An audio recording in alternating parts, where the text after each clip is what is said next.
Welcome back to दो राय। बात करेंगे कायदे हिज़्ब इख्तिलाफ शहबाज शरीफ साहब की लाहौर की अदालत आलिया से ज़मानत मंजूर हो गई है।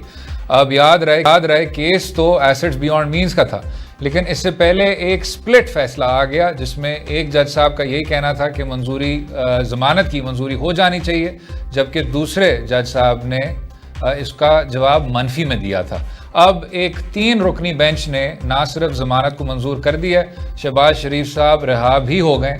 बात करेंगे इस सब पर। हमारे साथ हैं एडवोकेट हाई कोर्ट और एक कानून काउंसिल भी थे, आदिल चट्टा साहब। आदिल साहब, ये बताइएगा कि इस केस में जो लीगल पोजीशन थी डिफेंस टीम की वो क्या थी और इसमें नेशनल अकाउंटेबिलिटी ब्यूरो का क्या मौक़िफ़ था? बहुत शुक्रिया सर।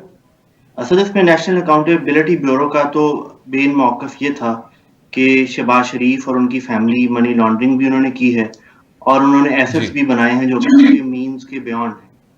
और इस पे जो फैसल बुखारी साहब जो कि नैब के लॉयर थे वो काफ़ी देर तक आर्ग्यू भी करते रहे।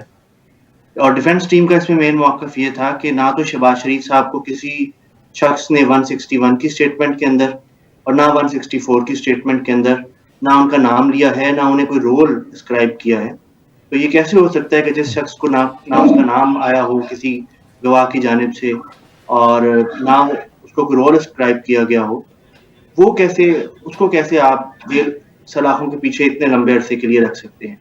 और दूसरा इसमें आर्गुमेंट ये था डिफेंस टीम का, जो स्टार आर्गुमेंट था कि सुप्रीम कोर्ट ऑफ पाकिस्तान का जो गनी और रहमान केस है 2011 का और जो लाहौर हाई कोर्ट का 2017 का ब्रिगेडियर इम्तियाज केस है, उसमें ये बात हुई थी कि अगर आपने एसेट्स बियॉन्ड मींस का केस किसी शख्स पे बनाना है तो उसके पब्लिक ऑफिस होल्डर होने के अलावा ये भी जरूरी है कि आप ये दिखा सकें कि उसने किस तरह से मिस यूज ऑफ अथॉरिटी की और उस मिस यूज ऑफ अथॉरिटी के बीच में और जो उसने एसेट्स बनाए हैं उनके दरमियान में एक नेक्सस कैसे मौजूद है।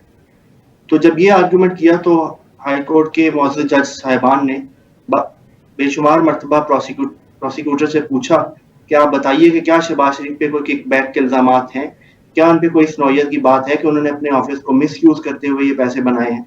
तो इसका जवाब प्रोसिक्यूटर साहब तसल्ली बख्श ना दे पाए, जिसकी नतीजे में ये हाई कोर्ट ने 3 बेंच ने इस बेल पे फैसला दिया। चट्टा साहब, आपने ये जो नैब की तरफ आप इशारा कर रहे हैं कि वाकई बहुत सारे केसेस में सूरत हाल इसी तरह की देखने को मिलती है, लेकिन मैं क्योंकि कानून तो ज़्यादा नहीं जानता, लेकिन बड़ा सादा सा सवाल आपसे जब पूछना चाह रहा हूँ कि जब किसी शख्स का नाम ECL में भी है, वो शख्स इन्वेस्टिगेशन के अंदर कोऑपरेट भी कर रहा है, तो ये क्या ज़रूरत है कि उस शख्स को कस्टडी में रखना बड़ा ही ज़रूरी है, उसके बगैर इन्वेस्टिगेशन मुकम्मल नहीं हो सकती। तो ये अदालतें ये भी क्या पूछती हैं या पूछना चाहिए नैब से कि क्या ज़रूरी है? एक शख्स मौजूद है, जब बुलाते हैं वो आ भी रहा है, कोऑपरेट कर रहा है आपसे, उसके बावजूद भी आप चाह रहे हैं कि कस्टडी में हो।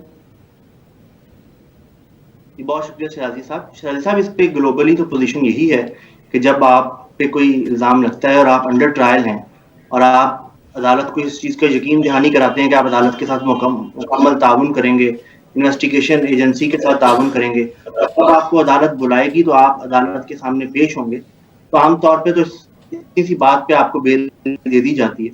आपको मालूम है जैसे US के अंदर अभी जॉर्ज फ्लॉयड के केस का फैसला हुआ है, तो जब जॉर्ज फ्लॉयड का कत्ल हुआ था तो उसके बाद जिन पुलिस वालों ने वो कत्ल किया था उन्हें चंद दिनों के अंदर बेल मिल गई थी। इस तरह से UK के अंदर आरिफ नकवी साहब का केस था मनी लॉन्ड्रिंग का और एम्बेजलमेंट का, और बहुत बड़ी अमाउंट थी उसमें बिल गेट्स की भी और भी बहुत से US बेस्ड बिजनेसमैन की, उन्हें भी चंद दिनों के अंदर जो है अदालत ने बेल ग्रांट कर दी थी। तो अगर आप ताउन कर रहे हैं इन्वेस्टिगेशन के साथ और आप ताउन कर रहे हैं अदालत के साथ, तो अमूमी तौर पर तो आपको बेल मिल जानी चाहिए। लेकिन पाकिस्तान में कानून चूंकि बाकायदा बेल पे अलग से कानून नहीं है और CRPC के तहत ही और कोई नैब के मामला में कॉन्स्टिट्यूशन के तहत बेल मिलती है। बेल के कानून उस तरह से नहीं बन पाए जिस तरह से और ममालिक में है और केस की इंजाम करीब नहीं आ रहा होता। जैसे इस केस में सुप्रीम कोर्ट के अंदर नैब ने ही पहले हमदा शहबाज की बेल के दौरान रिपोर्ट जमा करवाई थी कि 1 साल के अरसा तक इस केस का फैसला मतवक्को नहीं है। तो उस सूरत हाल को देखते हुए लाहौर हाई कोर्ट ने बेल ली कि अगर 1 साल भी इन साहब को अंदर रखा जाए और उसके बाद इनके हक में फैसला आ जाए तो उस 1 साल के वक्त का तो उन्हें कोई रेपरेशन नहीं दिया जा सकता। और उसकी दूसरी जानिब अगर इनको सजा हो जाती है तो ये अपनी पूरी सजा काटेंगे, उसका एक दिन काटेंगे। लिहाजा जो दिनों का इस तरह से मामला है, बैलेंस है, वो मियां शहबाज शरीफ के हक में है। बिल्कुल ठीक। आदिल चट्टा, एडवोकेट हाई कोर्ट, माहिर कानून, बहुत शुक्रिया शामिल होने का, अपना कीमती वक्त हमें देने